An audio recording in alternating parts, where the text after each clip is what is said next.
And welcome back. Now, he did what no one thought possible. He had never been elected to a single public office in his life.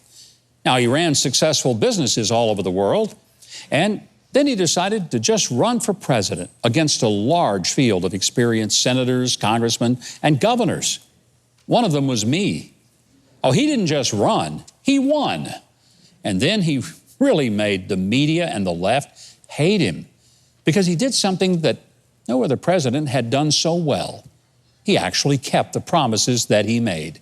Please welcome the 45th President of the United States, Donald J. Trump. Mr. President, it is an honor to have you back on the show. I want to thank you for coming.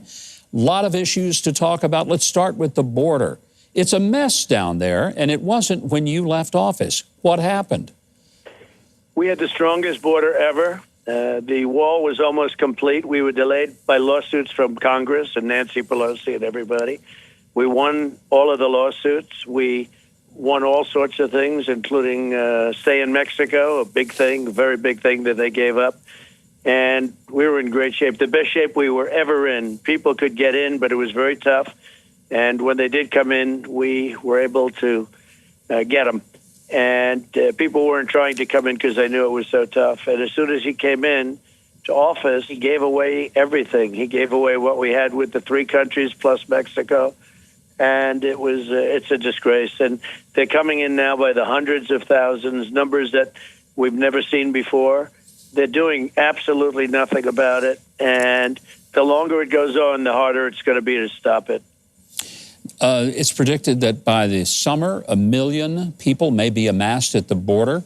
You and the president of Mexico had an excellent working relationship about this. And even the president of Mexico said that things had just turned around in the worst way after President Biden came. I don't think President Biden was expecting to get that rebuke from the president of Mexico, but he respected you.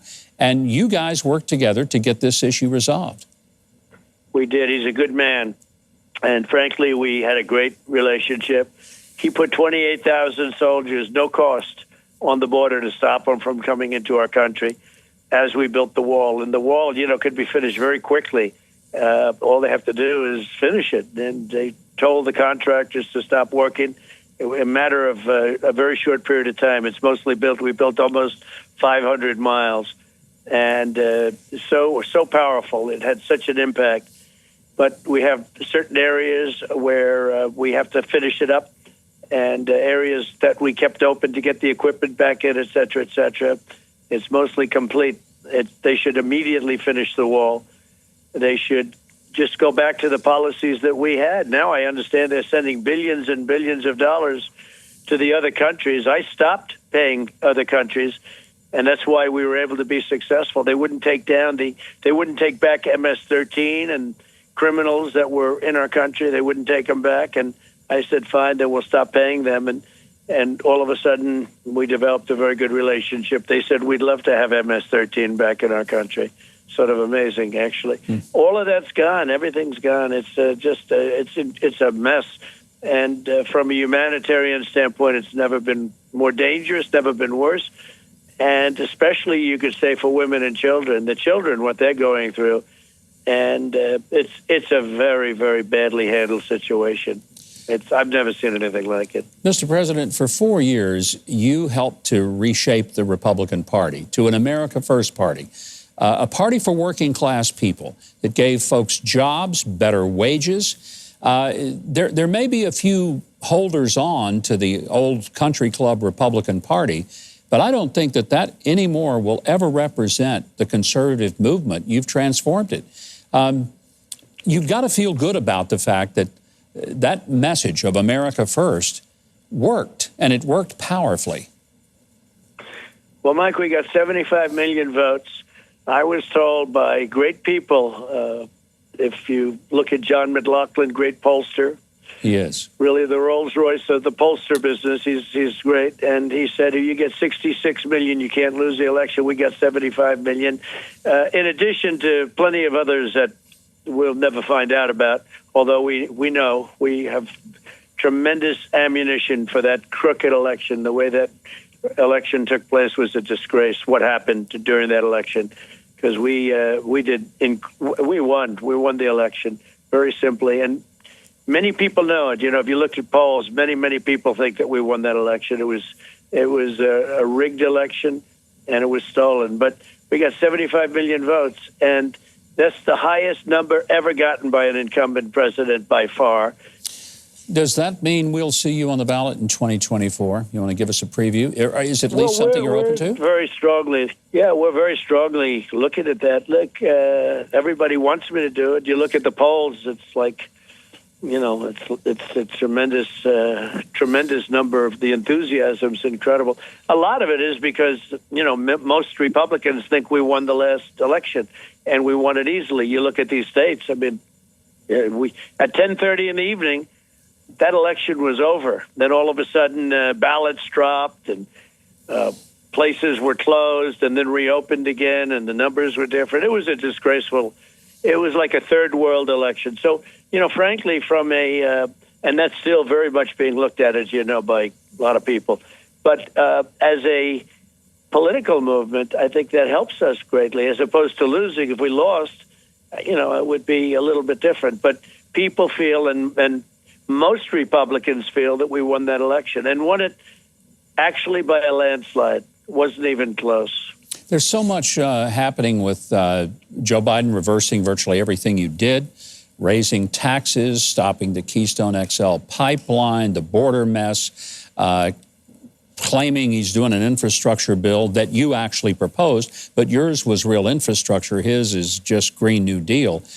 Do you think that that means both in 2022 and in 2024, people are going to say, hey, you know what? We had a pretty good deal going on when Donald Trump was president, and the Republicans will come back and come back strong? So we had the best unemployment and employment numbers in the history of our country. We had the strongest economy in the history of our country. We never had so many people working. We had 160 million people working. That was much more than we've ever had before. We had the strongest economy in the history of our country. We've never had. Then we got hit by the pandemic, and we've come back stronger than any country ever. This is before Biden. In fact, if you look at what they're doing with the vaccine, they've carried forward what we were doing and came up with a vaccine, most importantly. If I weren't president, Mike, you wouldn't have a vaccine for 5 years if you were lucky.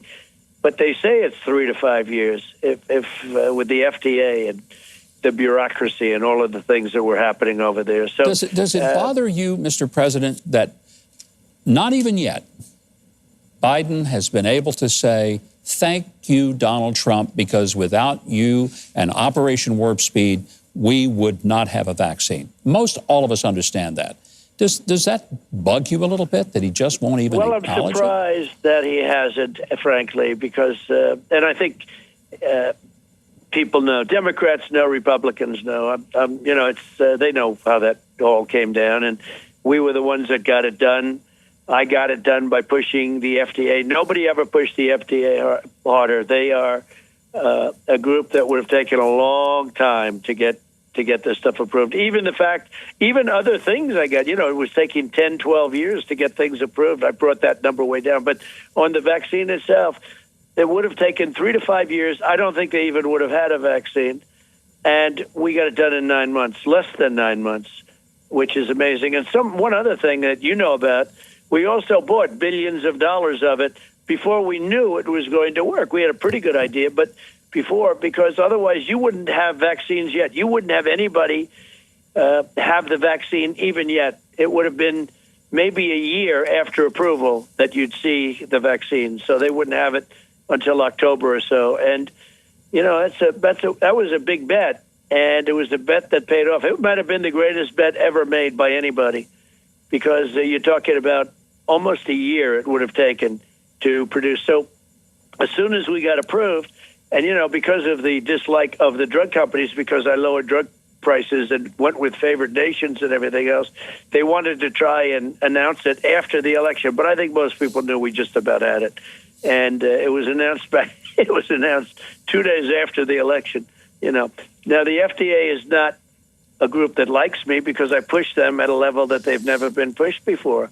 But I said, you're talking about millions of people. I think if we didn't have the vaccine, you would have a 19, 17, if you look at the Spanish flu, where perhaps 100 million people died, 50 to 100 million people they estimate, but this would have been that. And now all over the world, this is beyond even the United States. All over the world, they're getting vaccinated. They're getting the vaccine, and it's great. It's an amazing thing.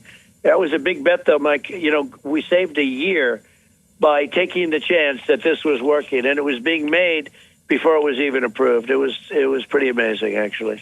Well, I think there are a lot of Americans, whether Joe Biden gives you credit, a lot of us do. We know it would never have happened without you. I think a lot of people in America certainly miss you and realize that we had a good thing going. Mr. President, thank you so much for your time tonight.